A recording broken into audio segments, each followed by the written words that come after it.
Bueno, pues, yo primero de todo agradecerte, Sergi, que me ofrecieras la posibilidad de presentar tu libro, ¿no? Yo creo que Sergi y yo tenemos sintonías.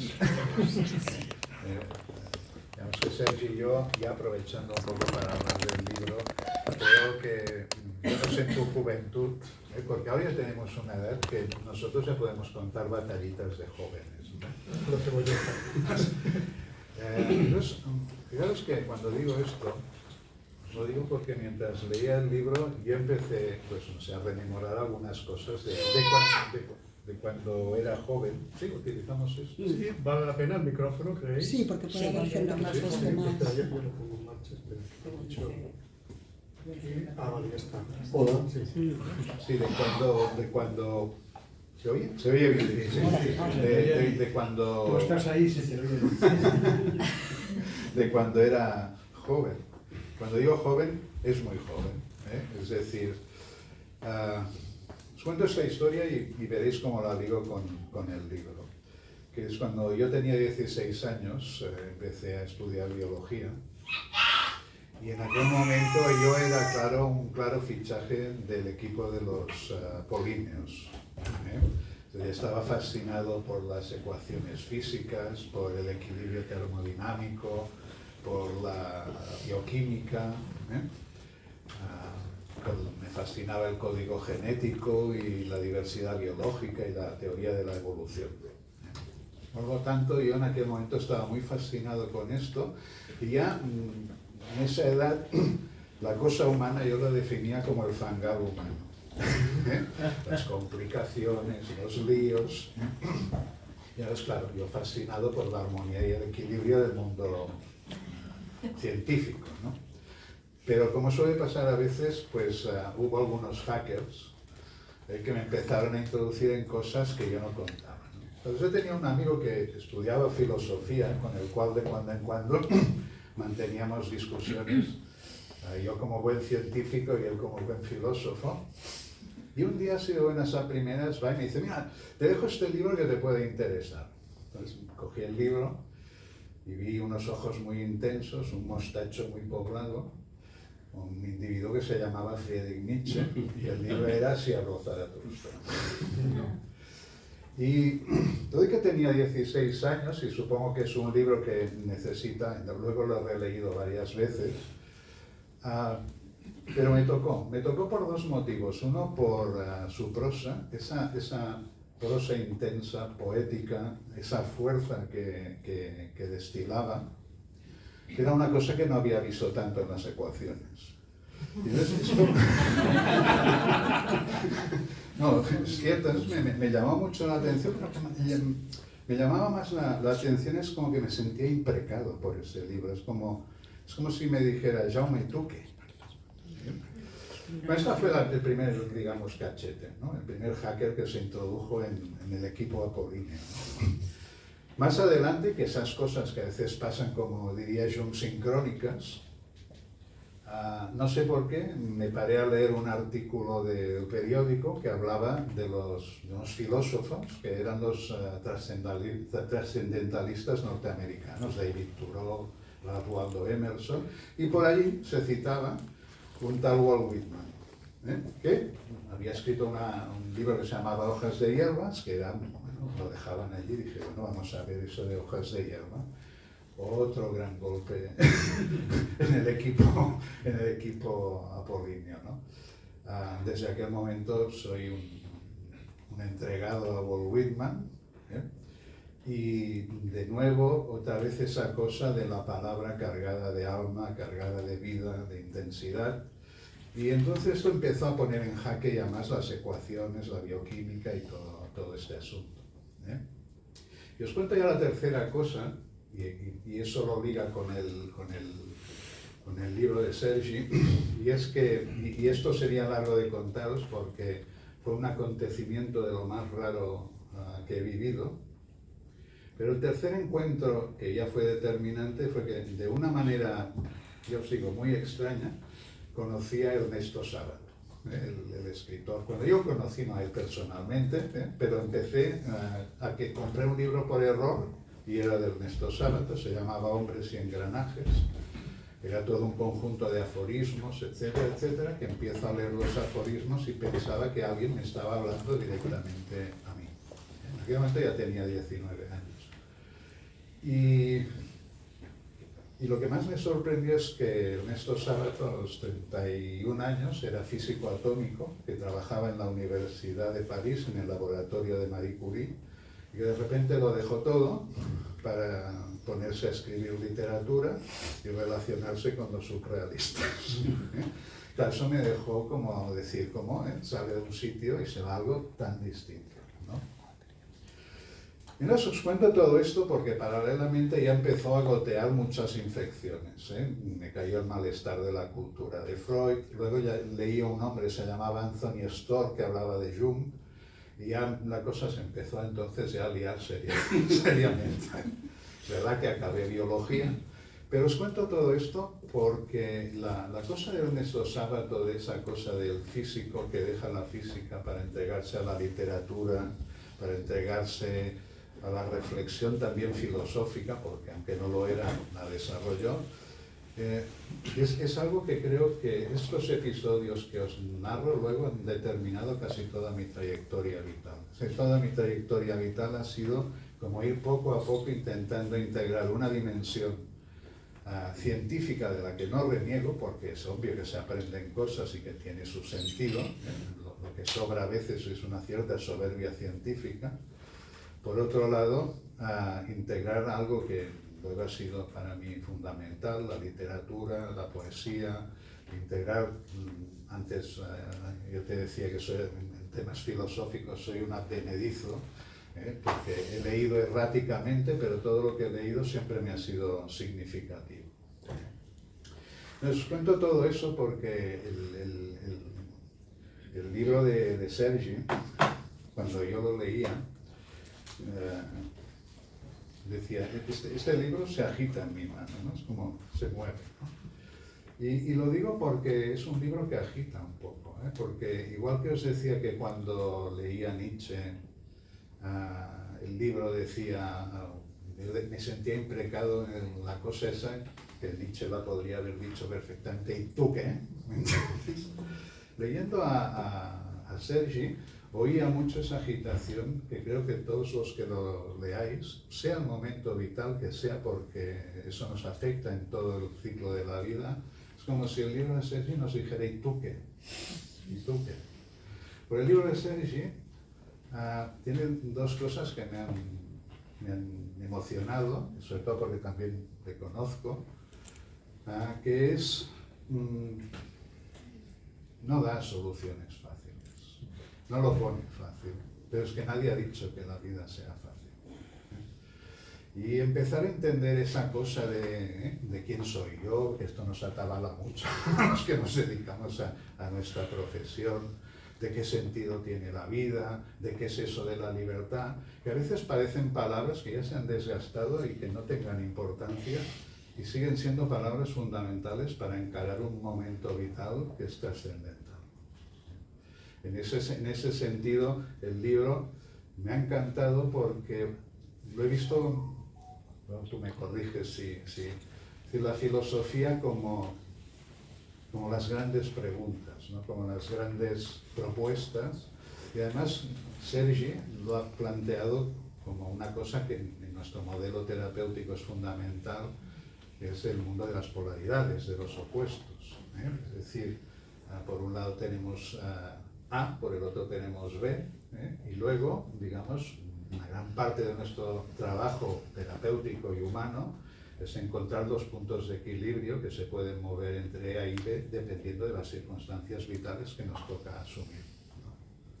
Entonces lo bonito de Sergi es como que yo veo en la filosofía las propuestas, las descripciones, las actitudes, y luego Sergi tiene la habilidad de colocar por ahí al final una cosa psicológica, que es decir, pero no es tan fácil.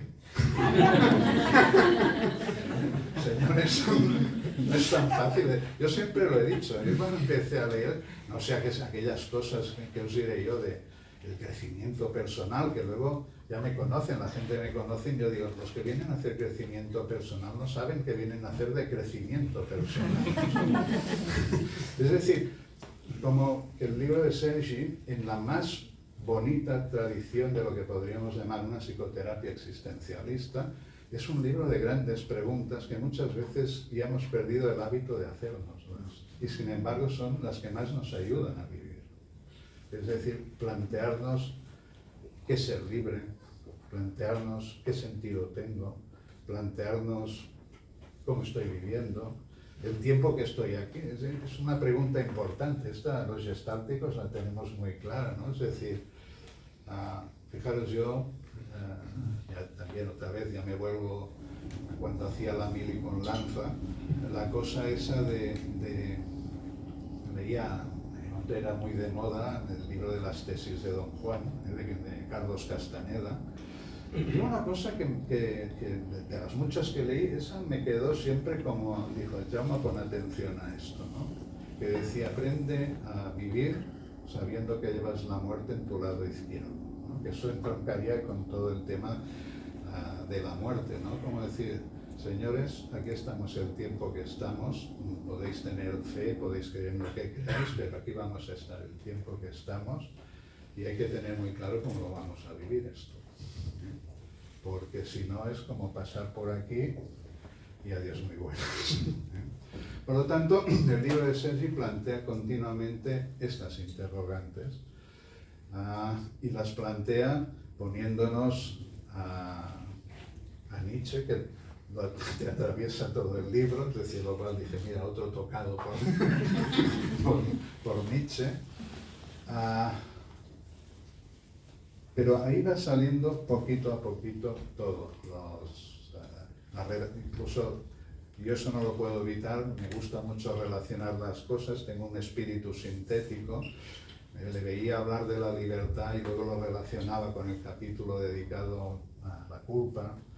Y hablamos de cosas, pero es lo que os decía, Sergi dice, no es tan fácil.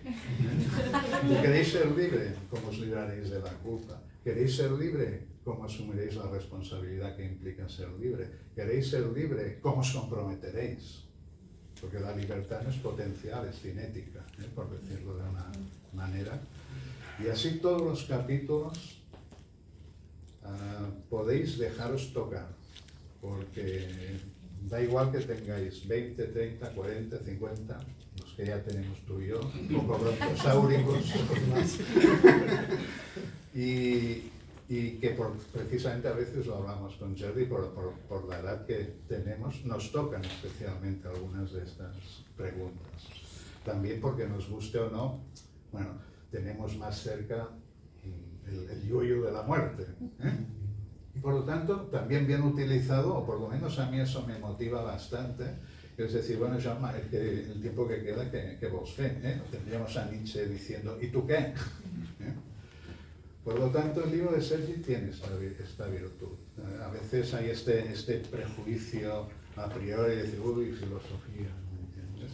Y la filosofía, o por lo menos yo lo he entendido, hay una filosofía muy viva. Los hay que a lo mejor pues yo ya no conecto tanto, pero a mí leer a Nietzsche, leer a Kierkegaard, leer filósofos modernos como Slavoj Žižek, Alain Badiou, gente de este tipo, me ha ayudado, me ha hecho reflexionar, me ha hecho plantear incluso ciertos niveles de compromiso social, como hablábamos en momentos como los que se están viviendo. Qué fortuna los que estamos aquí pudiendo hablar de estas cosas. Y sin embargo, qué bueno que haya personas, gente como tú, Sergi, como todos vosotros, que os podáis plantear preguntas de estas. Porque esto es lo que nos da un poco sentido vital. Entonces yo en ese sentido le comentaba a Sergi cuando me dio el libro, dije, ostras, vaya manera de empezar el libro, Sergi, esta pregunta de ¿qué vida merece ser vivida? Pues, buena pregunta, que yo la ligué con el capítulo del sentido y propósito. Yo le decía, ostras, es que se unen muy bien, porque esa pregunta que hace James Joyce en Finnegan's Wake de ¿Cuál es la vida que merece ser vivida? Visto desde el capítulo del sentido, se podría plantear qué vida tiene sentido vivir. Y bueno, dicho esto, ahora te lanzo a ti esa pregunta. Amigo Sergio. A ver si nos ilustras un poco sobre qué vida merece ser vivida o qué vida tiene sentido vivir.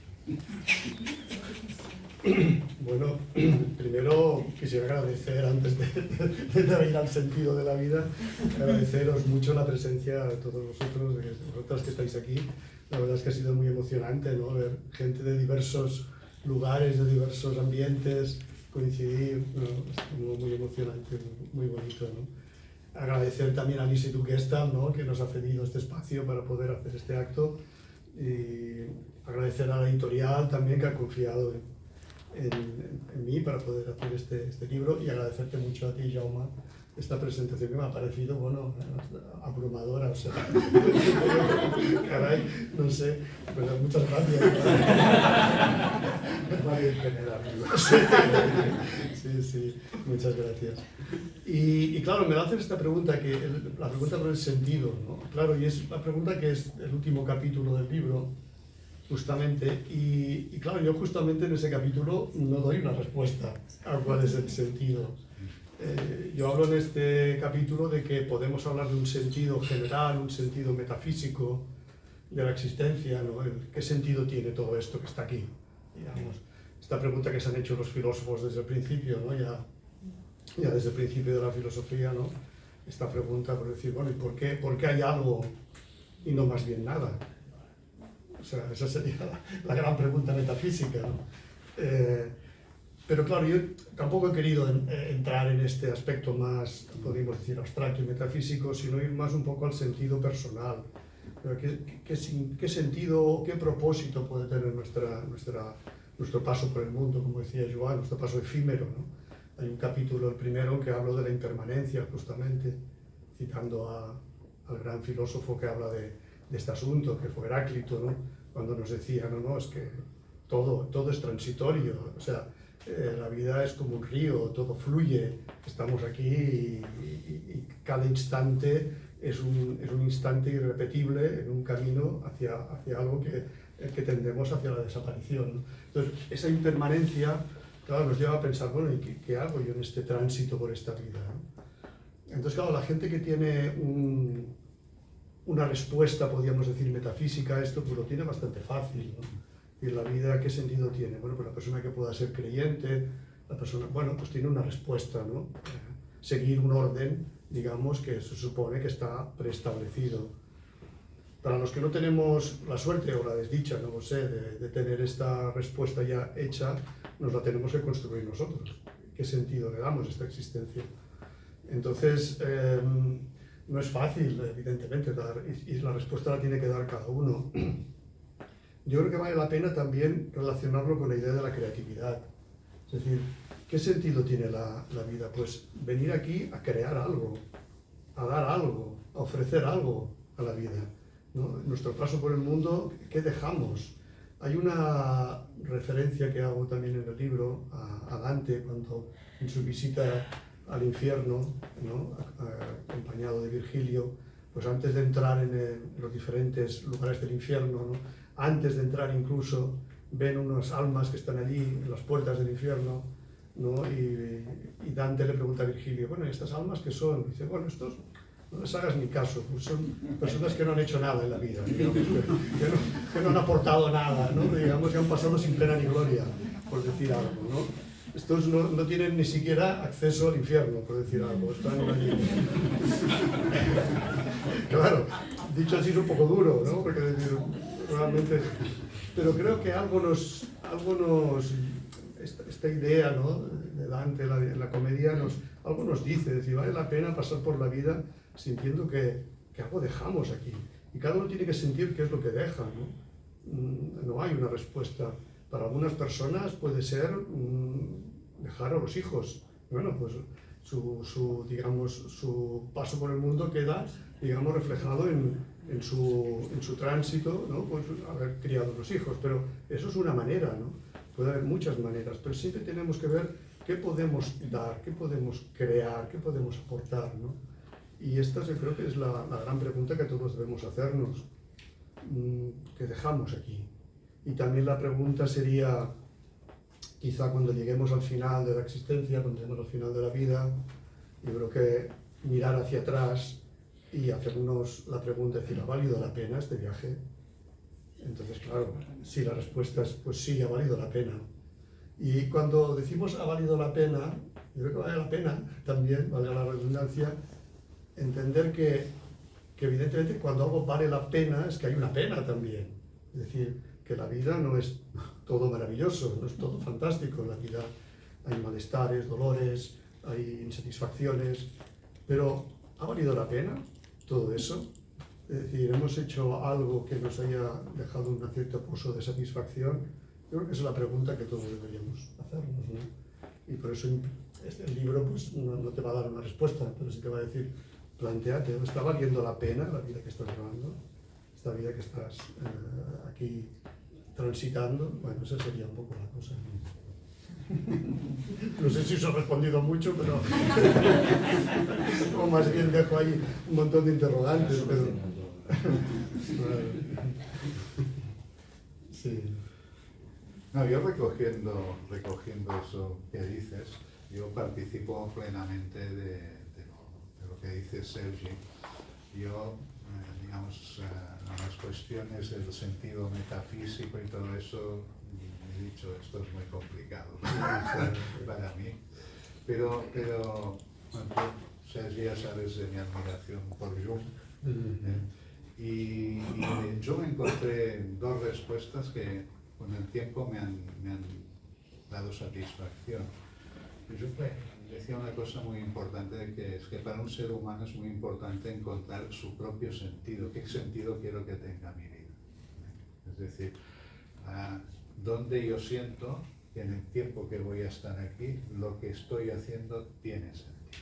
Entonces, esta fue la primera cosa que me pareció interesante, porque dije, ¿ves? Este sentido ya, digamos, me implica a mí.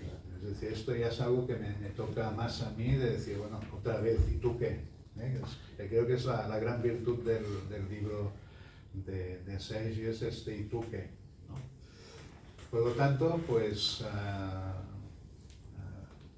como digo yo ahora que, pues, como dice Sergi, pues ya estamos en el momento vital que estamos,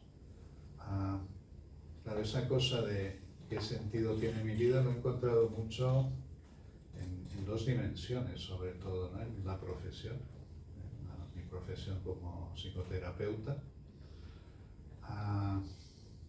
Es donde he podido comprender que el fangal humano me ha transformado en mucha compasión por lo que yo llamo la condición humana. No es fácil, la vida no es un chollo y la vida nos va a interrogar muchas veces en esa cosa de ¿y tú qué? Y de la capacidad que tengamos de responder ese ¿y tú qué? Van a depender muchas cosas de precisamente si nuestra vida va a tener sentido o no. La otra cosa que me gustó también de Jung, que él también la cosa metafísica, aunque se le malentiende muchas cosas, pero yo leí un artículo de él que se llama Cosmovisión.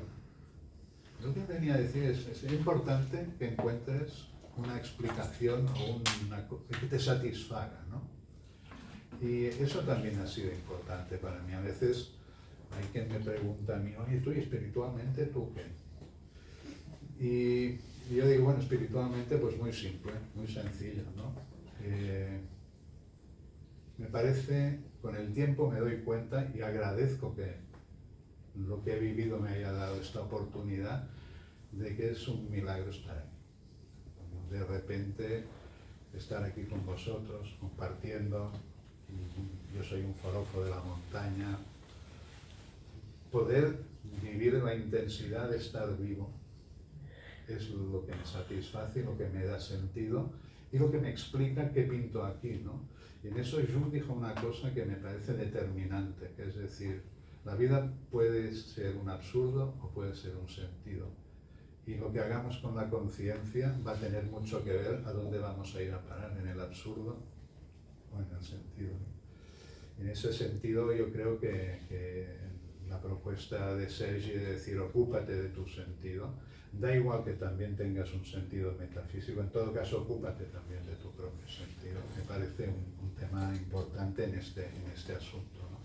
Porque entonces esto determina un poco lo de que vida merece la pena vivir a pesar de la pena. Y en ese sentido te quería preguntar, Jordi, y Sergi, la cosa esta de, empezando por esa cosa de que las palabras son bonitas, las consecuciones son más complicadas. Hay un capítulo que también, cortito, pero que me parece fundamental, que tú has llamado el coraje de cambiar. Porque este es otro gran tema. Es decir, no es fácil cambiar. Yo recuerdo un documental de Slavoj Žižek que se llama Guía Perverso para la Ideología, para Perversos de la Ideología, donde pone un fragmento de una película de John Carpenter que se llama Están vivos, en donde hay una pelea en donde uno le quiere obligar a uno que se ponga unas gafas que le va a obligar a ver cuál es la realidad social que viven, ¿no? Y el otro se resiste y se resiste, ¿no? Y cuando la comentaba Slavoj Žižek dice, es que ver duele, querer ser libre duele, y hace falta tener coraje para querer ver y querer ser libre. Pues un poco me gustaría que tú comentaras un poco esa cosa tuya del coraje de cambiar. Sí, hay un capítulo que le he puesto ese título, ¿no? El coraje para el cambio. Claro, la palabra coraje, la palabra esfuerzo, tiene mala prensa, digamos. Mala prensa, sobre todo en un mundo, digamos, a veces de la psicoterapia, ¿no? Me parece que todo tenga que ser, digamos, evitar el sufrimiento, evitar el esfuerzo, hacer la vida placentera. O sea, estamos un poco impregnados de una cierta ideología hedonista, ¿no? Como todo lo que sea doloroso, todo lo que sea esfuerzo, todo lo que sea... Eso, mejor evitarlo y vamos a darnos una vida de placer. Entonces, claro, yo en este capítulo he querido justamente recurrir a un clásico de la filosofía, que es Platón, ¿no? Que es un poco como el origen de la filosofía está ahí, ¿no? Y una alegoría que utiliza Platón en su República, que es la alegoría de la caverna, el famoso mito de la caverna, no como cuando yo daba clases de filosofía, muchos alumnos ponían, vamos a explicar el mito de la taberna, no de la taberna, de la caverna. Pero bueno, se le perdonaba, pobre. Y claro, en ese mito o alegoría, Platón explica, ¿no? Esta historia imaginaria, ficticia, que tiene muchas lecturas posibles, o sea, tiene muchas interpretaciones, desde interpretaciones metafísicas, epistemológicas, hasta políticas también, pero que a mí lo he querido recuperar un poco a propósito de este tema del esfuerzo, ¿no? La idea que plantea Platón es que hay unos esclavos que están en el fondo de una caverna, atados desde que nacen, mirando a la pared final, ¿no? Al fondo de la pared, donde ven proyectadas unas sombras que provoca una hoguera que tienen encendidas detrás, por la que pasan figuras arriba y abajo, y ellos solo ven las sombras de estas figuras, ¿no? Y claro, ellos toman eso por la auténtica realidad. Claro, han nacido allí, han estado siempre atados frente a esa caverna, no conocen otra realidad. Entonces, claro, en esa alegoría Platón va explicando, dice, ¿qué pasaría si uno de esos esclavos, ¿no? fuera liberado de sus cadenas y pudiera darse la vuelta y empezar un camino de ascensión hacia fuera de la caverna, hacia fuera de la cueva, ¿no? Entonces, ¿qué ocurriría? Hombre, pues ocurriría que eso le supondría un gran esfuerzo, porque él está acostumbrado a esto, y para él esto es la realidad, esto es lo cómodo, incluso aunque sea una comodidad muy incómoda, porque está realmente frente a algo que no es real. Entonces, claro, Platón va relatando, sí, pero si hiciera este esfuerzo y consiguiera primero ver la luz de la fogata que está, claro, al principio le cegaría los ojos, ¿no? Sería algo como molesto, querría volver otra vez a ese lugar. Bueno, pero posiblemente con esfuerzo se podría acostumbrar a esa luz y seguir el camino de ascenso hacia la salida de la cueva. Y claro, cuando se encontrara afuera y viera esa luz deslumbrante, ¿no? Pues claro, eso le cegaría y sería torpe, no podría, sabía manejarse, pero poco a poco iría acostumbrándose, ¿no? Claro, ¿qué ocurriría, dice Platón, si esa persona ha visto el mundo real de fuera y decide volver ahí donde estaban sus compañeros atados y decirles, no, no, es que estáis, oye, tenéis que despertar de ese sueño, tenéis que despertar de esa cosa que estáis viendo que no es real, ¿no? Tenéis que hacer ese esfuerzo. Claro, le diría, no, no, pero ¿qué dices? Esto, no, es que estamos aquí, esto es la realidad, tú te equivocas. Y incluso dice Platón, si tanto les insistiera, al final incluso quizá acabarán matándole, ¿no? Diciendo, déjanos en paz, ¿no? Estamos aquí muy cómodos en esta realidad. Claro, para mí eso es una buena metáfora también, ¿no? Esta idea de que a veces queremos el crecimiento sin esfuerzo. Y el crecimiento requiere esfuerzo, requiere coraje, requiere valentía, requiere un trabajo sobre uno mismo, ¿no? Y que muchas veces este trabajo pues lo rehuimos o creemos que buscamos soluciones fáciles. A veces incluso dentro, esto lo hemos hablado a veces ya en yo, ¿no? Dentro del mundo de la psicoterapia a veces no se ofrecen soluciones fáciles, rápidas, ¿no? A la carta para evitar, no, es que hay un trabajo personal que requiere enfrentarse a lo doloroso, que requiere enfrentarse al esfuerzo, que requiere ir más allá de lo que estamos acostumbrados. Todo eso creo que es importante, ¿no? Transmitirlo también en la terapia, es decir, ¿no? Si tú quieres hacer un cambio, eso no te va a venir dado, es decir, hay que ponerse en ese trabajo, ¿no? Y eso requiere ese esfuerzo. Entonces esa metáfora de Platón me gustó utilizarla en ese sentido, aunque ya digo, tiene infinitas lecturas, ¿no? Muy distintas. Pero bueno, entonces, bueno, no sé qué opinas tú también, Jaume, de esto de las soluciones fáciles de la psicoterapia. ¿Sí? A ver, ya que nos ve... Que pases la pelota, no sé si está...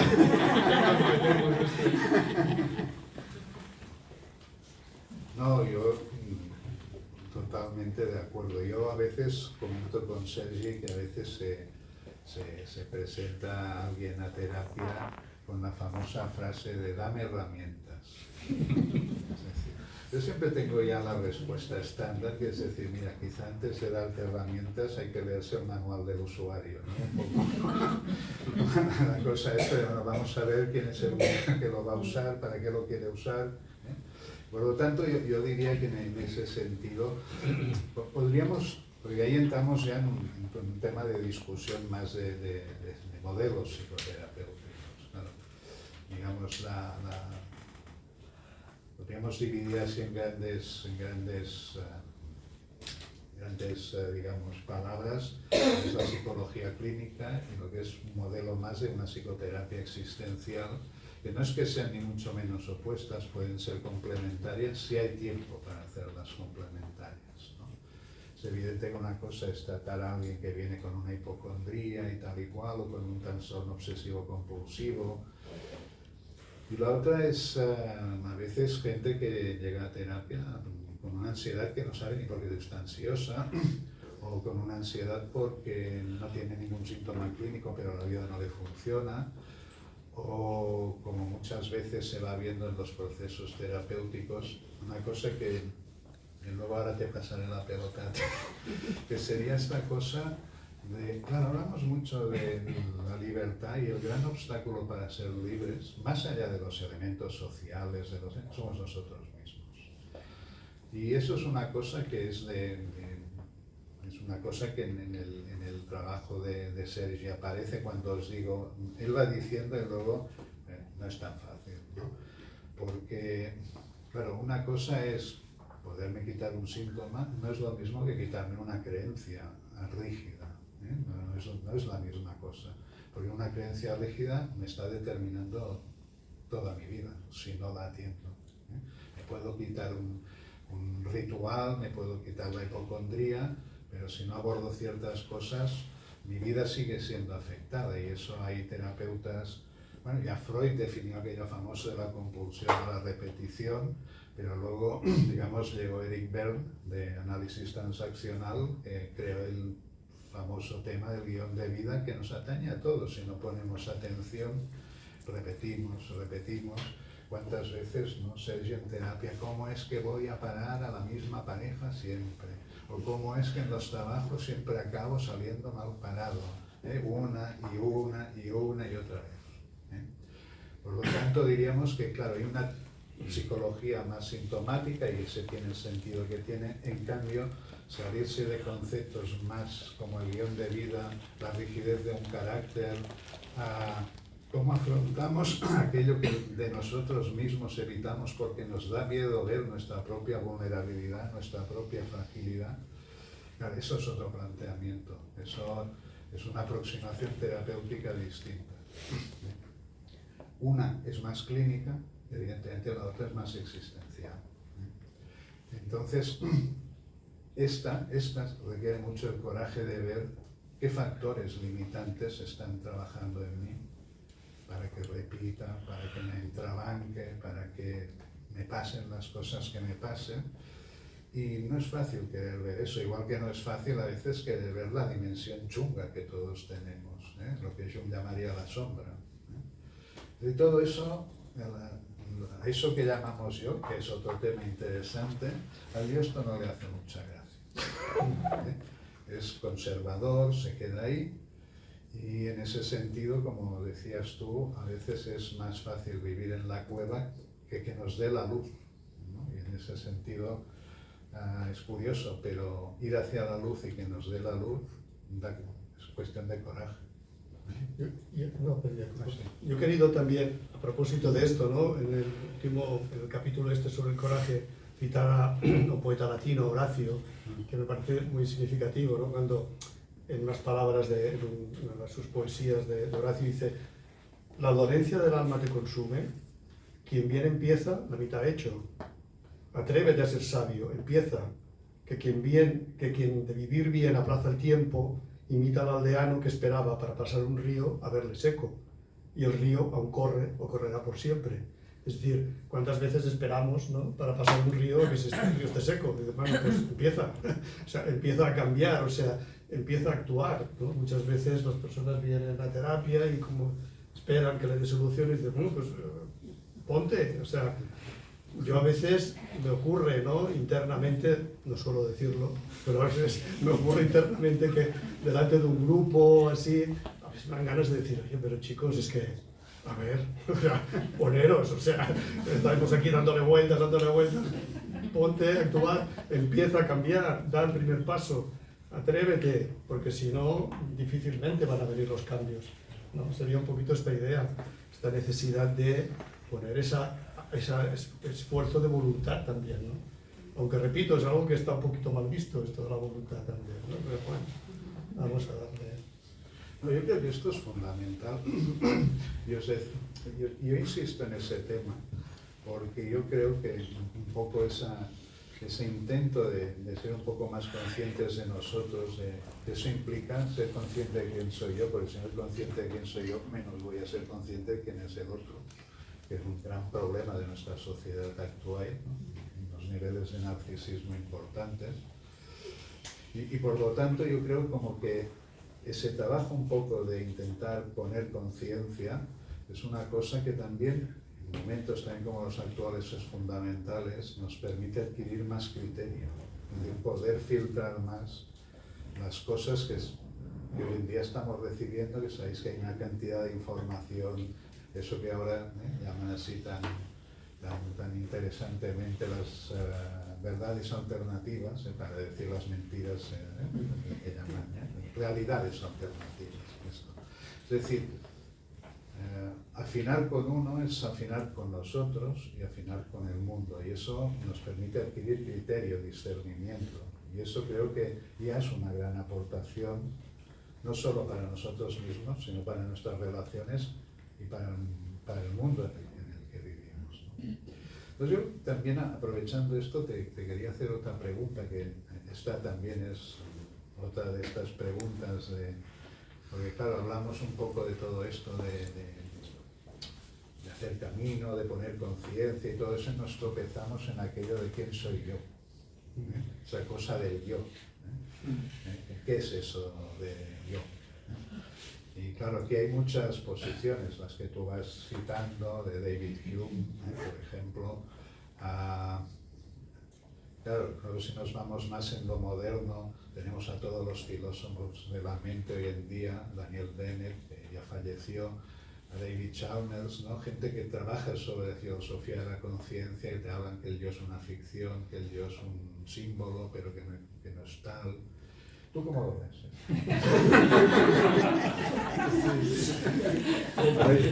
Filósofo-terapeuta, ¿no?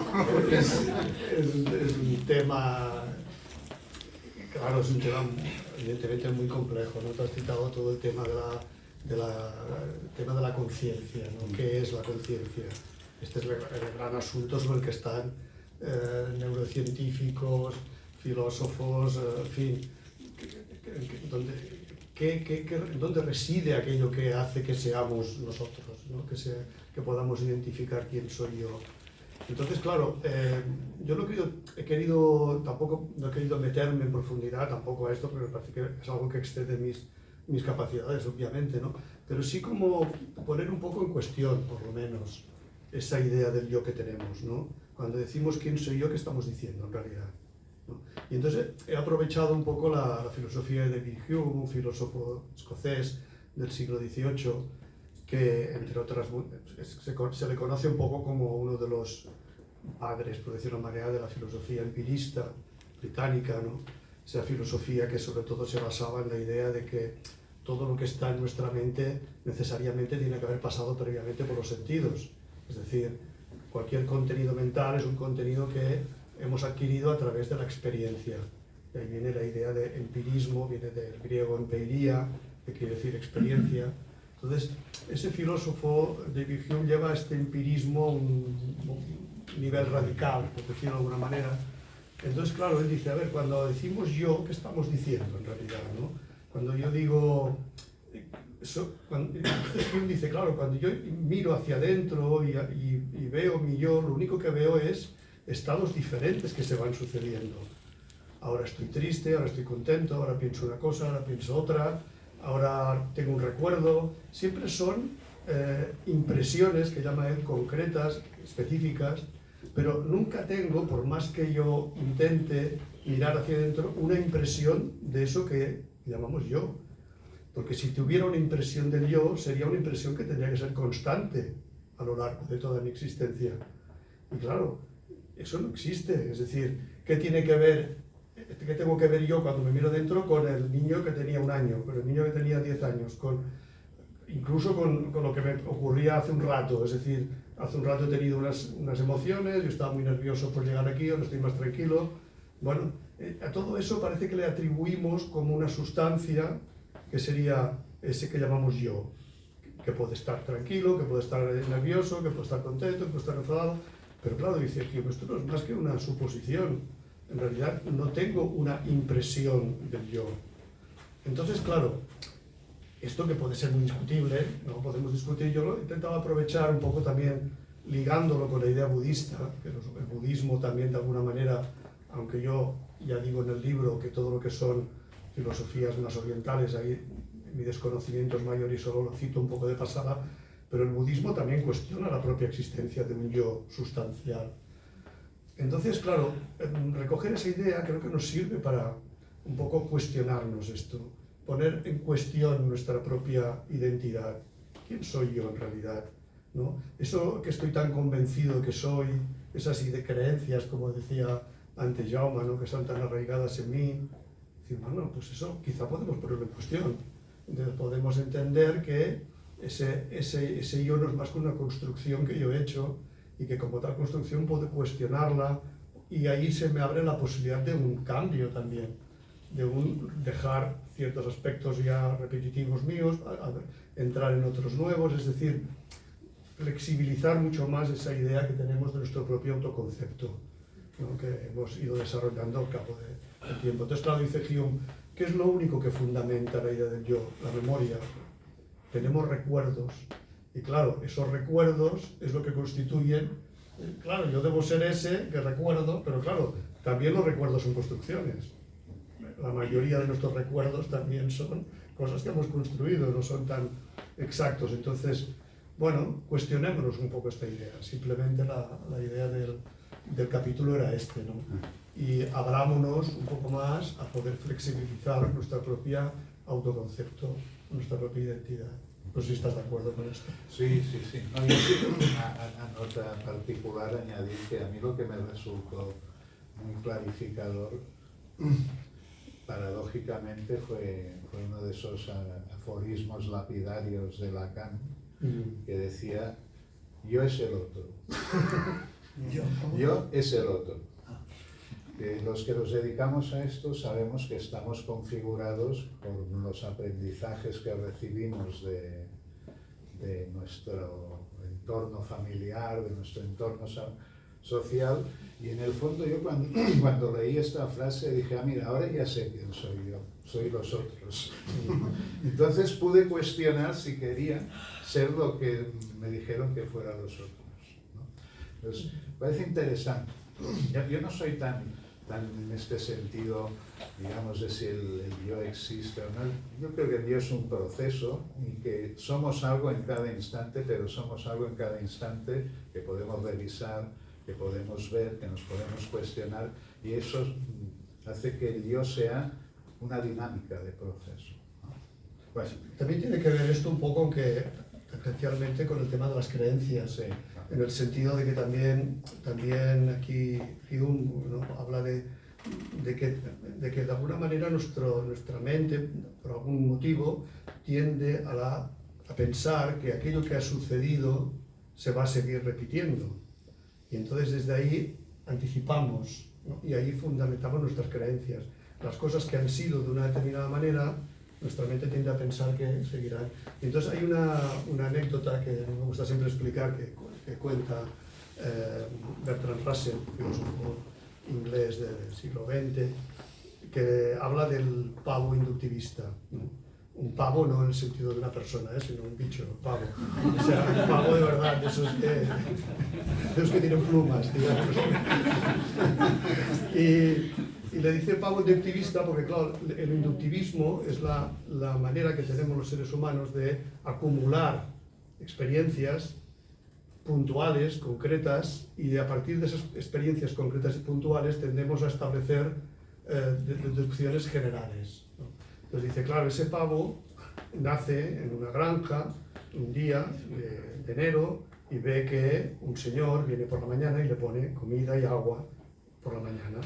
Bueno, ese pavo, como es muy prudente, espera, dice, bueno, a ver, hoy ha pasado esto, a ver qué pasa mañana, ¿no? Entonces, mañana, al día siguiente, el señor viene, le pone comida también. Bueno, dice, bueno, ahora estamos en invierno, vamos a esperar a ver si cambia el tiempo. Llega la primavera, el señor llega a las 8 de la mañana, le pone comida.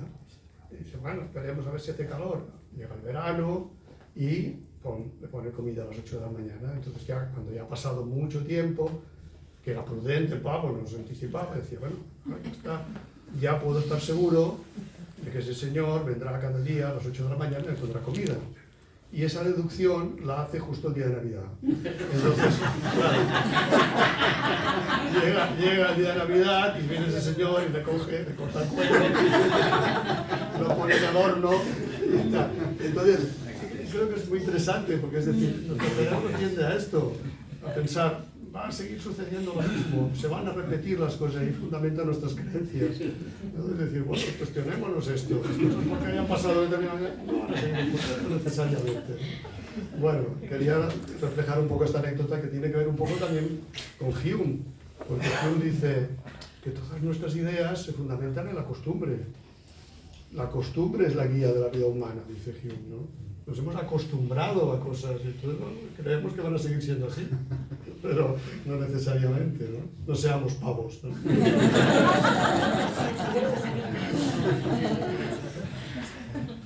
Bueno, Sergio, yo quería dar un cambio de tercio y hacerte una pregunta más personal, que es sobre la motivación que te ha llevado a escribir este libro. Pues, podría decir que es el aburrimiento. Es las ventajas de saber aburrirse. Sí.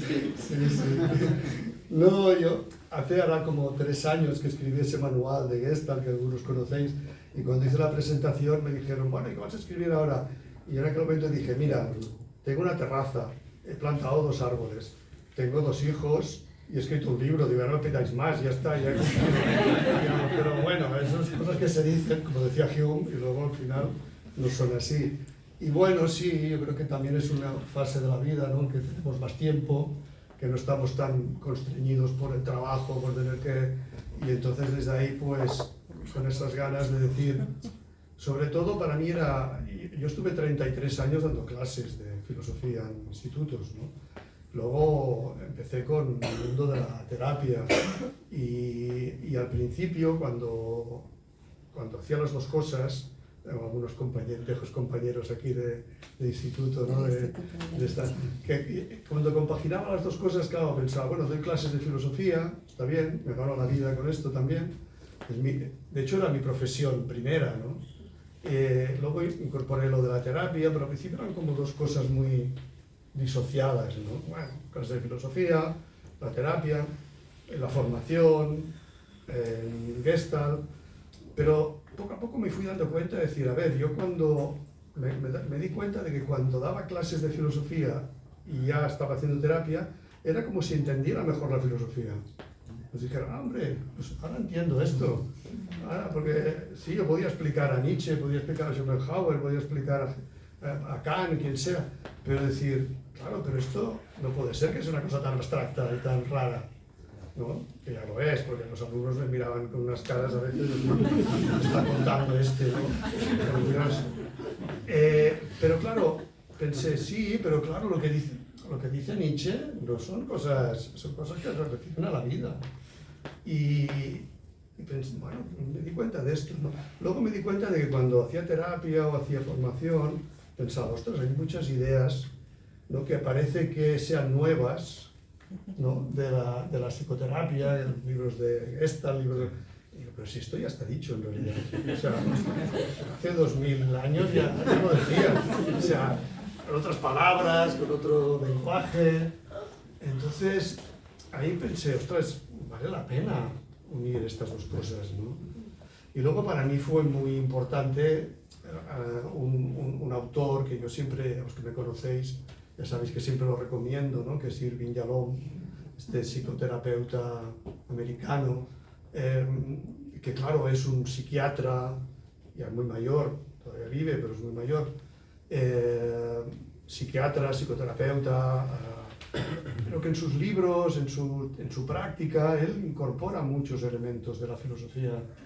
No es, podemos decir que es un filósofo, pero sí que recoge. Y entonces, claro, me empecé a pensar, bueno, estos son campos muy coincidentes, ¿no? Entonces, bueno, de ahí me surgió un poco estas ganas con un poco de miedo, porque pensé, claro, como todas las cosas híbridas, claro, si este libro lo coge un filósofo académico, seguro que dirá, bueno, esta filosofía no está a la altura de los debates académicos tapados, ¿no? Y claro, desde un punto de vista puramente terapéutico dirán, bueno, pero aquí no hay recursos prácticos para ver qué hago con tal o con cual. Pues mira...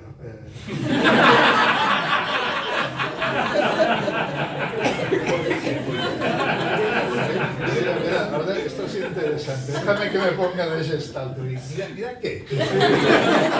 No, es que ahora el otro día estuve en una presentación de una terapeuta juliana que conocemos, que es Silvia Tapó, que presentó un libro, y no sé qué decía a propósito también de los especialistas, y ella dijo, pues mira, que les den. Pues eso, que les den. Esto, claro, esto es como decir, para mí es un producto híbrido, ¿no? Y claro, los híbridos tienen un poco de mala fama, ¿no? Pero bueno, es un híbrido, es verdad, y para mí esta es la motivación, ¿no? Cómo hibridar esto y cómo poder fomentar un poquito esas ganas de decir, pues, sigamos filosofando, sigamos pensando, reflexionando, no nos conformemos con las cosas como parecen ser, sino profundicemos, ¿no? No, y ahora que hablabas de Irving Yalom, curiosamente hay 2 libros suyos, uno muy conocido, el otro no tanto, que uno es El día que Nietzsche lloró, que es un libro sumamente interesante que habla de esto de los guiones de vida, de las crisis de mediana edad, etcétera, etcétera. Y el otro es La cura de Schopenhauer. Es un libro muy interesante en donde se ve cómo la dimensión filosófica y la dimensión terapéutica cogen sinergias muy interesantes. Es decir, a mí particularmente el leer filosofía me ha inspirado en el campo terapéutico y le ha dado profundidad a esa mezcla entre lo que es la profundidad del pensamiento y también la intuición filosófica, y esa cosa que, nos guste o no, pues los que nos dedicamos a nuestra profesión, pues somos como una especie de aves de mal agüero, de que todo cuesta un poco, de que hay que esforzarse, de que las ideas son muy bonitas, las cosas leídas en los libros suenan fantástico. Cuando uno lee El viaje del héroe de Joseph Campbell dice ¡wow!, ¿no? Y tal, luego cuando intenta hacerlo uno ya el wow ya no es tan wow, ¿no? Es más, a veces uno se plantea aquello de quién me mandaba a mí meterme en estos atolladeros. Me parece muy interesante esto, ¿no? Como yo creo mucho en las sinergias, ¿no? Y creo que también hay que decir una cosa que me parece obvia. Al final, aunque no sé si les gustaría a algunos psicólogos, la psicología es una escisión de la filosofía, como tantas cosas. Yo creo que valdría la pena quizá dar la palabra, pero antes me gustaría solo, quizá, porque sé que es un tema que a ti te interesa especialmente, ¿no? Y que también en el libro, el tema de la culpa. Sí. Uy, no me toques ese tema. Porque sé que es un tema que tú trabajas. ¿Qué te parece ese tema de la culpa? No, yo creo que bueno, yo, claro, por la cuenta que me trae, es un tema que siempre me ha interesado mucho, por dos motivos. Uno, porque da mucho que pensar y sobre todo porque se ha disparado algo. Se ha disparado el Gemini. Ah. Es que he estrenado el móvil y me sorprende con interrupciones de este tipo. Entonces, la cosa que me parece interesante de la culpa es que es un gran interruptor de la vida. Es un gran interruptor de la vida. Es decir, eso en la consulta de los terapeutas lo vemos permanentemente. Y a veces creo que la culpa no está no está bien medida en la dimensión de su profundidad y del efecto que genera. En lo que yo llamo tanto la culpa objetiva, es decir, cuando podemos ser objetivamente culpables, como en lo que podríamos llamar la culpa más, llamémosla neurótica, es cuando nos sentimos culpables de cosas que no nos tendríamos que sentir culpables. Los que nos dedicamos a nuestra profesión, siempre ponemos un ejemplo que es la dificultad para decir no, poner límites, que es decirle, pero ¿por qué me debo sentir culpable por poner un límite que en el fondo pues, debería ser lo más normal, poder decir, mira, esto no me gusta o esto no lo quiero, y uno ahí se queda medio fosilizado antes de hacer esto, ¿no? Entonces, claro, la culpa tiene una profundidad muy importante, porque cuando os he dicho que es un gran interruptor de la vida, yo siempre, cuando hablo de ella, digo, y además es el gran interruptor de la libertad, ¿eh? Es decir, la culpa no nos deja ser, nunca mejor dicho, ¿no? Y nos ata a comportamientos repetitivos, autocastigadores, etcétera, etcétera, dependiendo de la virulencia con la que puede, digamos, estar instalada la culpa. Solo os diré una cosa que yo le pongo mucha importancia, que es el origen de la culpa ya está en el momento en que nacemos. En el momento en que nacemos es cuando un bebé es la cosa más frágil y vulnerable del mundo. Pues bien, dependiendo de la calidad de atención que va a recibir ese bebé, la experimentación de la culpa va a ser mucho más fuerte o mucho más grave, dependiendo de la desatención, del mal cuidado, etcétera, etcétera. Y eso, quien fue una maestra, digamos, planteándolo, son todo lo que se llaman los psicoanalistas relacionales, que es Melanie Klein, Donald Winnicott. Yo a Donald Winnicott también le tengo en un altar. Y es curioso porque una de las primeras cosas que se va a integrar en el mundo del bebé es una escisión interna entre bueno y malo. Y a partir de aquí va a llover sobre mojado. Dependiendo de la violencia de ese bueno o malo, de cómo esto queda integrado, la experimentación de la culpa va a ser mucho más potente. Y esto yo creo que todos podéis un poco, los que estéis en terapia, habéis hecho terapia o estáis en formación, experimentar un poco en vosotros mismos la profundidad que ha tenido el sentimiento de culpa. Sí, yo voy a discrepar un poco de...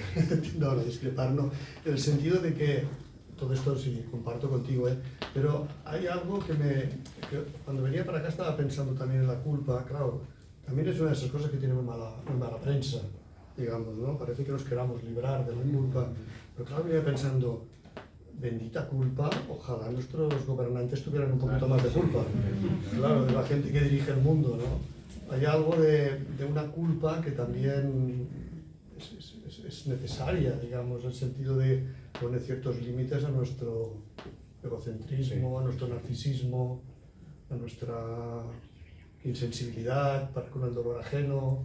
Entonces, una parte de culpa creo que es importante recuperarlo.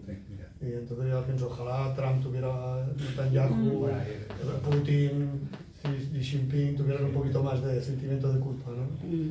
No, yo en esto, claro que estoy de acuerdo. Fíjate que cuando yo hablo de la culpa como factor limitante, incluso hablo de la culpa objetiva.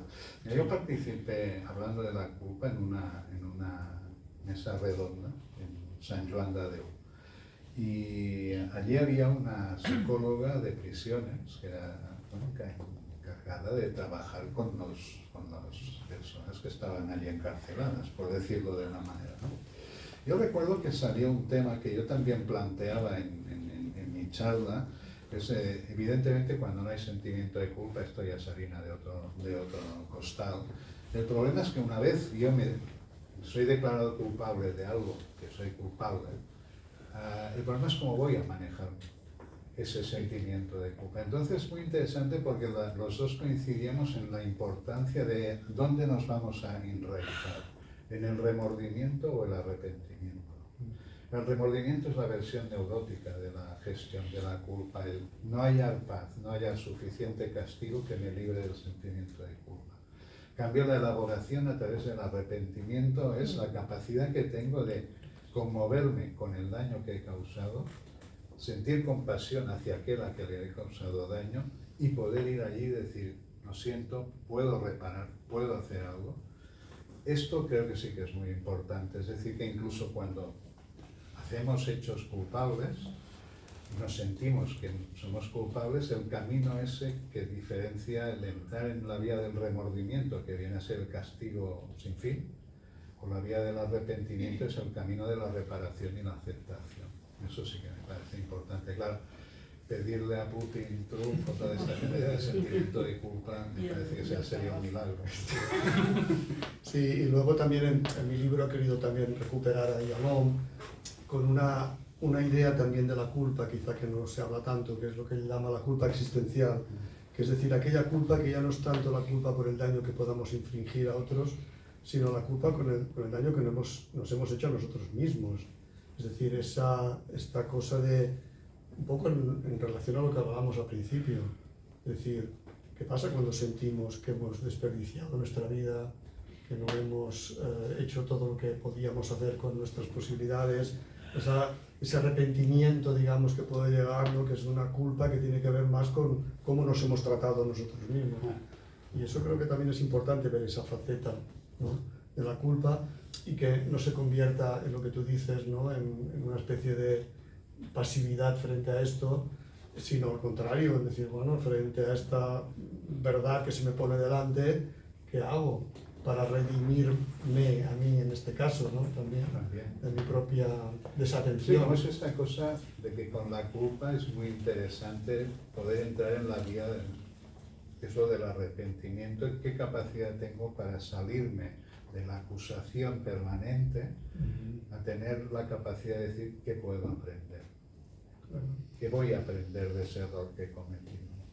Y eso es lo que realmente redime la culpa, hacerla objeto de aprendizaje. Bueno, pues si os parece, si podemos dar un poquito de espacio. No nos enrollamos. Sí, porque si no estaríamos aquí filosofando. ¿Alguna pregunta, alguna cosa que queráis? ¿Yo puedo? Claro. ¿Puedo? Claro. Puesto. Bueno, es que a mí, pum, pum, se me ponen las neuronas todas a bailar enseguida. Me gustaría hacer una pequeña reflexión sobre esta última parte. Para mí, ahora que habéis sacado la culpa, pues yo creo que ha sido el gran negocio de, por ejemplo, la religión católica. Claro, a mí un profesor cuando estudiaba psicología, un profesor decía que los niños eran malos porque nacían con el pecado original. Ya está. Y luego otra cuestión es, bueno, tú cometes un pecado, pues no eres culpable, te vas a confesar y yo te absuelvo. ¿Para qué, no? ¿Para qué? Entonces, en ese sentido, yo creo que los protestantes que no se confiesan, entraron un poco más en el tema de la responsabilidad. O sea, yo para mí, como decía, mi padre decía que no puedes ser libre si no eres responsable. La palabra libertad tiene que estar siempre unida a la palabra responsabilidad. Eso decía mi padre, ¿eh? O sea que, bueno, esto por una parte es la reflexión que me ha venido a mí. Y también un hilo que he sacado del infierno de Dante. ¿Dónde situaría Dante a estos personajes como Trump, Netanyahu, Putin? ¿Dónde los situaría? ¿Dónde? Sí. Porque en el infierno, por favor, qué horror. Bueno, si Dios fuera todopotente, yo creo que utilizaría el túnel del tiempo para evitar que naciera. Pero ¿por qué los ha dejado nacer entonces? Si tú dices que es omnipotente. Bueno, no sé. No, están en las reflexiones. Bueno, muchísimas gracias por nuestra conversación. Bueno, siempre hay muchos hilos que se mueven, pero... No, y fíjate, eso que dices me ha hecho recordar una cosa de pequeño que yo viví. Pues claro, yo en entrada fui a un colegio religioso y teníamos aquel peñazo del pecado venial y el pecado mortal. Yo recuerdo que en momentos tenía miedo pero debía ser 5 o 6 años, tenía miedo de morirme porque pensaba que si me muero y estoy en pecado mortal me voy al infierno. Pero si te arrepientes antes de morirte, no. Ya no, pero la cuestión fundamental es, ¿debe un niño de 5 o 6 años andar con estos quebraderos de cabeza? Sí, claro. Un filósofo que me ha faltado en la conversación es Spinoza. Bueno, ya lo menciona en el... Sí, vale. sale mencionado. Digo en la conversación. Sí. Quizá más a propósito del tema del cuerpo, ¿no? Sí. El tema del cuerpo y el alma, del dualismo, más allá del dualismo.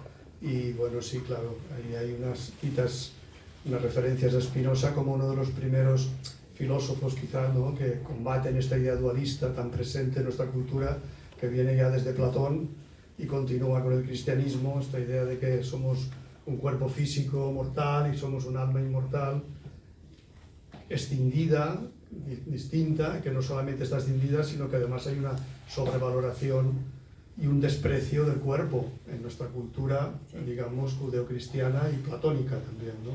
Y entonces tanto Spinoza como luego Nietzsche, pues también son muy críticos con esta idea, ¿no? Sobre todo Nietzsche, ¿no? Nietzsche es demoledor. Y una cosa que he aprendido mucho cuando se insultan tanto, por ejemplo, los políticos y tal, que se insultan tanto, Nietzsche tiene una frase que a mí me inspiró mucho, o Nietzsche no, Spinoza. Cuando Juan habla de Pedro, en realidad habla de Juan. A mí me inspiró muchísimo.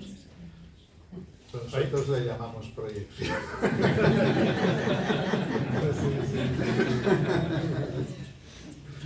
A ver, no, quería leer una pequeña... No, simplemente esta referencia de Nietzsche, ¿no? Cuando dice en un texto de Nietzsche que habla de los despreciadores del cuerpo, ¿no? Y entonces dice, en otro tiempo el alma miraba al cuerpo con desprecio y ese desprecio era entonces lo más alto. El alma quería el cuerpo flaco, feo, famélico, así pensaba escabullirse del cuerpo y de la tierra. Esta idea del cristianismo, ¿no? Como de toda la imaginería cristiana, claro, es como la cosa del cuerpo sufriente, el cuerpo torturado, el cuerpo enfermo, el cuerpo... Claro, esto pues ya Spinoza lo combate y Nietzsche, por supuesto. Bueno, y fíjate que en esto yo creo que la aportación de la neurobiología es importante. Hay neurobiólogos, No, que ya tiene. neurobiólogos como Antonio Damasio, que sí. lo dejan claro que esta decisión no tiene sentido. Incluso Damasio pone mucha énfasis, como ciertos biólogos evolucionistas, en la importancia del campo emocional en el desarrollo de la conciencia. Y como a veces hay como una visión de la conciencia como conciencia cognitiva, pero luego está la conciencia fenoménica, es el darme cuenta de que me suceden cosas en diferente ámbito, y eso muchos biólogos evolucionistas lo consideran fundamental en el desarrollo de la conciencia. Así que cuerpo y alma son lo mismo en realidad. Podríamos hacer aquello de la física, ¿no? Como que la materia es energía y la energía es materia. Claro. Ahora, un momentito, solo me gustaría leer también un epígrafe de un compañero, amigo, filósofo que está aquí presente en la sala, que lo he puesto como epígrafe referente al cuerpo, ¿no? Cuando dice, Luis Roca dice, lo real es el cuerpo, no la imagen del cuerpo. Es el cuerpo el que se relaciona con otros cuerpos y con objetos. Es el cuerpo el que dura, es el cuerpo que experimenta, es el cuerpo que goza y que sufre. El cuerpo habla, el cuerpo piensa, el cuerpo desea, el cuerpo siente. El cuerpo es singular, pero vive necesariamente en lo plural. El cuerpo es energía, pero es consistente. Si hablamos de ética y de la política, debe ser la de estos cuerpos reales, no de nuestros sueños imaginarios. El cuerpo es la potencia del experimentar y del lograr. Es la percepción sensible de los otros cuerpos. Es la vida del pensar. La inteligencia humana es la inteligencia de los cuerpos. O sea que para mí eso está idea clara, ¿no? Perdón. Mira, yo quería volver, en realidad un poco a colación de lo que estáis diciendo, creo, pero quería volver a la idea que hablabais antes sobre el concepto del yo, o el yo. Porque mientras comentabais, me surgía, primero me venía esta idea que citaba Peirce, ¿no? De que el yo es una función de identidad. Y ahí, ¿dónde está puesta la identificación? Eso. Y claro, en psicología se entiende, ¿no? Esto de que los enunciados identificatorios de los cuidadores de la infancia, pero la idea esta de que el yo al final es un constructo, como decíais, y es un relato, ¿no? Y desde esta mirada, por supuesto, que es cambiante, como decías tú también, Jaume. Entonces quería dos cosas. La primera, preguntaros sobre esta cuestión que se ha puesto ahora tan de moda de el yo auténtico, el yo verdadero. ¿Vale? ¿Eh? Pero me gustaría empezar un poco. El yo auténtico y yo verdadero. Sí, lo otro se me ha ido de la cabeza. No, por eso he dicho mantra, porque no sé muy bien qué debe ser eso. Es decir, no, te lo digo en el sentido de que para mí el yo, si quieres hablar de ello, tiene como dos funciones. Una sería, es verdad que dentro del campo psíquico, del espectro psíquico, es donde está la función de la conciencia. El yo es el centro de conciencia. Y luego es verdad que es decir, como que idealmente, digamos, es lo que nos da una cierta estabilidad. Es decir, pero claro, una estabilidad que según cómo se construye es una estabilidad compleja, rígida, una estabilidad a veces inestable. Pero, digamos, tiende a darnos una cierta sensación de una cierta unidad estable. Pero claro, eso en sí mismo es lo que muchas veces hace que, bueno, en nuestro lenguaje esta unidad estable es muy neurótica y se vuelve rígida, se vuelve muchas cosas. Es la capacidad de poner el yo como función de conciencia en esa autoconciencia sobre cómo funciono yo, es lo que nos permite hacer un yo en proceso. Y hay dos cosas que a mí me han ayudado mucho a comprender incluso cuál es el objeto de mi profesión. Una, fíjate, la dijo Lacan, podríamos decir, que nos hemos de aprender a manejar. Es decir, nos hemos de aprender, cuando todos los que hacemos terapia y vemos, nos vamos descubriendo y la cosa dices, ostras, ya unido. Y la cosa no es que la cosa vaya a cambiar milagrosamente, pero sí que lo que vemos nos impreca, nos pregunta un poco, es decir, ¿tú qué vas a hacer? ¿Qué es como? Y tú, con tu conciencia, ¿qué vas a hacer con eso? Y eso es lo que nos permite establecer un proceso.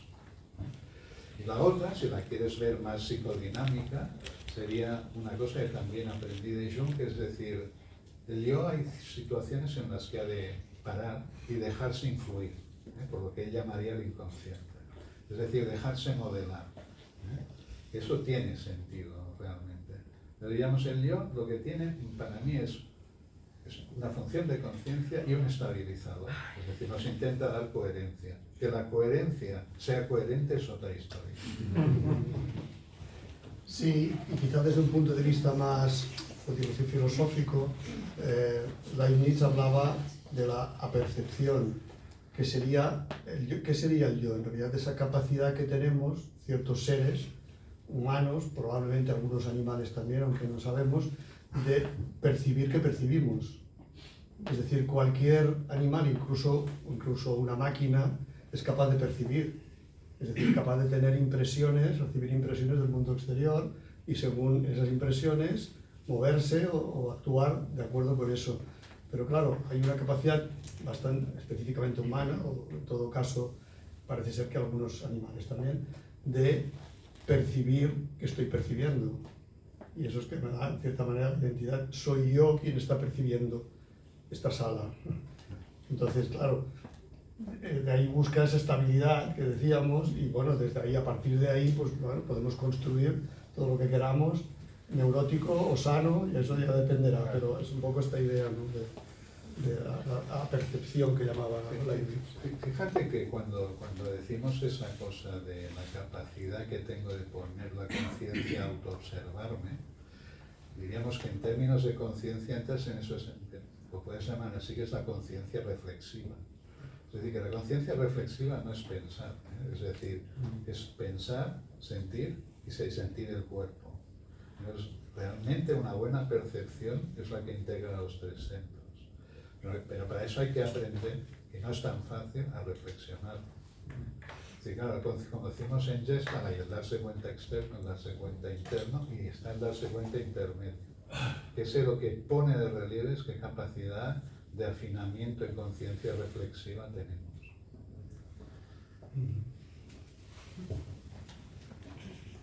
¿Alguien más?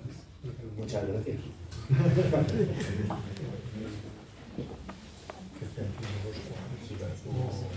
Bueno, yo básicamente felicitarte porque sabes que soy un entusiasta de este proyecto, siempre que nos veíamos y decía, hostia, esto tiene que tener forma. De hecho, soy el observador, que no fue observador de ese proyecto de Gestalt y filosofía. Me vienen muchas cosas, intentaré hacer un par porque es que si no, no sé muy bien cuál escoger. Pero bueno, yo recuerdo como alumno de secundaria que para mí la filosofía era un refugio. O sea, que quiero decirte que yo, como cuando era un chaval de 14 o 15, era la filosofía la que me daba un espacio para atenderme a mí mismo, en lo que era el colegio. Y esto te lo formulo como pregunta o como una reflexión que a ver cómo lo agarréis los dos, ¿no? Que claro, esto de la psicoterapia, por poner una palabra, es algo que aparece hace, pues yo qué sé, los años 60, pero los buscadores son milenarios. Y yo creo como que, yo que he venido del mundo del yoga y todas estas corrientes de orientalistas de los Estados Unidos, Chris también fue golpeado por esto, ¿no? Como que hay un legado occidental, ¿no? de buscadores que en estos tiempos que corren creo que es digno y es interesante y cuando la memoria no hay que olvidarla, ¿no? Porque de olvidar la memoria pasan tránsitos, estas películas que pasan. No, como felicitarte y también te lo paso, ¿no? Esa cosa de recuperar nuestra psicoterapia filosófica milenaria. No sé qué... Ahí te lo dejo, a ver. Sí, gracias Edu por decir eso, porque realmente es así, ¿no? Yo recuerdo también cuando empecé con el mundo de la psicoterapia, había muchas referencias, lo que tú dices, orientales, ¿no? El taoísmo, budismo, zen, etcétera, etcétera, que me parecen súper interesantes, me parecen aportaciones magníficas, Pero había algo que pensaba, bueno, pues que nosotros tenemos una tradición de pensadores muy potente, digamos, y que a veces parece que lo olvidemos. Entonces una de las motivaciones también ha sido esto, como tú has dicho, psicoterapeutas ha habido siempre, digamos, ¿no? Entonces ha habido médicos del alma, como decía Epicuro, ¿no? Epicuro en cierta manera decía, bueno, la filosofía es una medicina para el alma. Hay médicos para el cuerpo y hay médicos para el alma, ¿no? Ahí entraríamos en ese dualismo, pero bueno, digamos que esa idea de que la filosofía, tal como a mí me gusta, o la filosofía que a mí me ha gustado, me ha interesado, no ha sido esa filosofía académica, autorreferenciada, de filósofos que se citan a sí mismos y especulan y tal. Bueno, quiero decir que me parece muy bien, pero a veces me parece un juego un poco puramente mental, ¿no? Entonces, filósofos que se hayan preguntado precisamente por los grandes asuntos humanos, que son asuntos que, bueno, trata el libro y muchos más. Aquí hemos hablado de algunos, pero bueno, temas como la libertad, que ha salido, por ejemplo, tangencialmente, el tema de la muerte, el gran tema de la filosofía desde siempre, ¿no? ¿Qué pasa con la muerte, ¿no? Que esa idea de la muerte, el tema del sentido, el tema del cuerpo, en fin, tantos otros, ¿no? Entonces, esto ha estado presente desde los orígenes del pensamiento occidental. ¿Dónde se sitúa esto? Bueno, pues tradicionalmente se dice en el siglo VI a.C., en Grecia. Probablemente los griegos no es que inventaran nada, porque no hay nada nuevo bajo el sol. Evidentemente ellos bebieron de fuentes anteriores, egipcias, indias, en fin, de todo esto. Pero bueno, que tenemos ahí una tradición muy potente que yo creo que vale la pena también explorar y utilizar, ¿no? Sin, evidentemente, dejar de lado, obviamente, aportaciones que vienen de Oriente que son muy valiosas. No sé qué opinas tú de esto también, ¿no? No, yo en esto totalmente de acuerdo. Y yo insisto en las sinergias, es decir, las sinergias entre la filosofía y la psicoterapia es algo que hoy en día se da en muchos autores. Por ejemplo, tienes autores de filosofía como Zizek, como el mismo Byung-Chul Han, Alain Badiou, Judith Butler, es decir, donde todo el diálogo con el mundo lacaniano es constante. Pero no solo esto, Eric Fromm está mencionando continuamente toda la tradición occidental filosófica. Por ejemplo, el libro Tipos psicológicos de Jung, las 200 primeras páginas es toda una reflexión sobre Schopenhauer, Kant y Hegel, en lo que fundamentará luego su posterior desarrollo. Es decir, yo creo en esa sinergia que incluye lo pasado con lo presente, porque es una manera de dar origen y de dar sentido a lo que ahora a veces parece que digamos como si fuera una novedad, ¿entiendes? Pues yo siempre digo también que el primer psicoterapeuta, no sé si ejerció como tal, es San Juan de la Cruz. Este es más místico, que también puedes encontrar aquí grandes joyas, pero La noche oscura del alma es un manual de manejo de lo que está ocurriendo en una situación de crisis importante, por ejemplo. Porque yo creo mucho en el campo de las sinergias y muy poco en los reinos de taifas. Sí, y bueno, una cosa que también me gustaría citar, ¿no? Que a veces cuando se habla de filosofía se habla de filósofos y nos olvidamos de las filósofas. Y de las terapeutas. Y muy importante también, ¿no? Porque bueno, yo he querido, es verdad que claro, cuando yo era profesor de filosofía, pues el temario de filosofía era pues Platón, Aristóteles, Kant, Schopenhauer, etcétera, etcétera.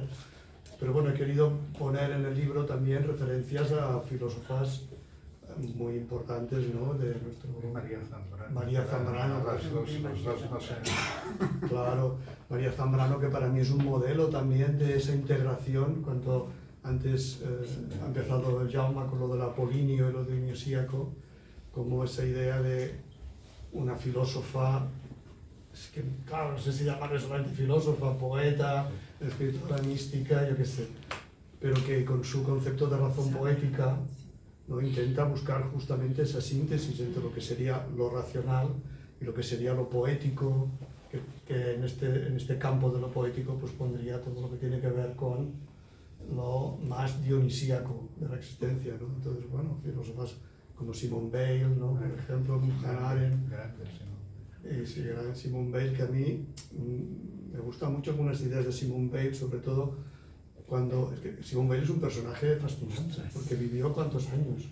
Pocos, Muy pocos. 30 y pocos años.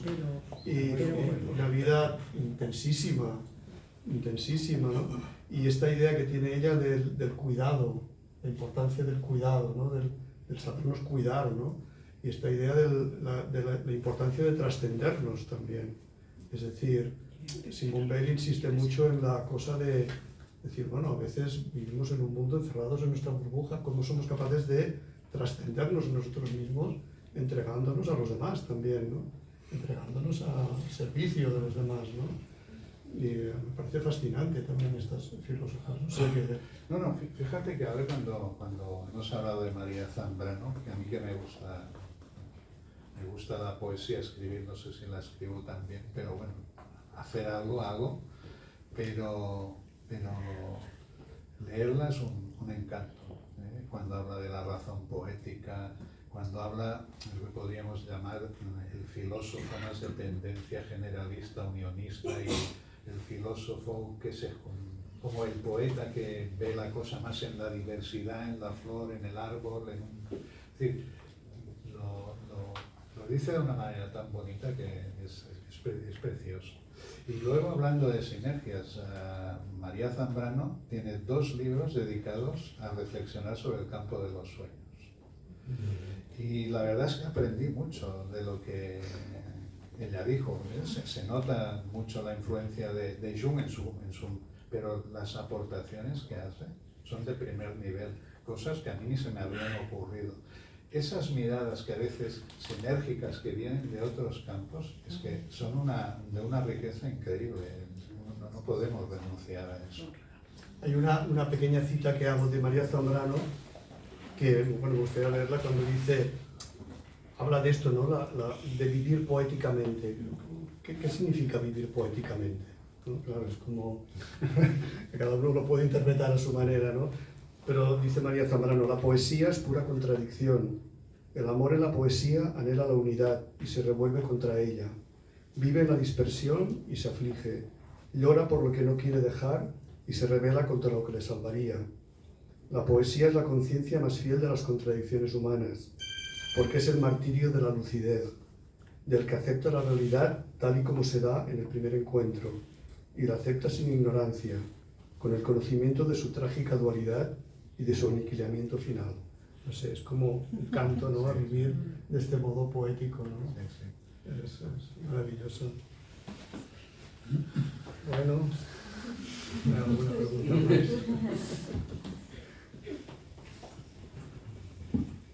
¿Alguien más quiere decir algo? Sí, próximo episodio. Ya. ¿De qué estás pensando? No, solo el otro día pensaba, no sé si llegará a tal, pero pensaba, bueno, tengo el título solo, nada más, solo el título y el subtítulo. Y el título sería Amar se dice de muchas maneras, refiriéndome a que Aristóteles habla justamente en su metafísica, ¿no? Empieza así diciendo, el ser se dice de muchas maneras, pues amar se dice de muchas maneras. Ese sería un buen título, pero solo tengo el título. Entrar el título ya es poético, ¿no? Sí. Muchísimas gracias a los dos. Luego, muchísimas gracias a todos. Y yo simplemente, como para cerrar, no me gustaría decir, ostras, ojalá este libro sea una invitación a esto, ¿no? A reflexionar, a pensar, a filosofar, a cuestionar cosas, ¿no? A hacernos preguntas simplemente, por el gusto de hacerlas, nada más, ¿no? No buscando Y respuestas. además que no nos diera la respuesta al chat GPT, por favor. Claro, sí. Ni busquemos respuestas tampoco, hagámonos preguntas, dejemos que las preguntas vayan haciendo su camino, ¿no? Nosotros, y bueno, desde ahí podremos vivir un poco más conscientemente. Gracias, muchísimas gracias. Jaume, ha sido un placer.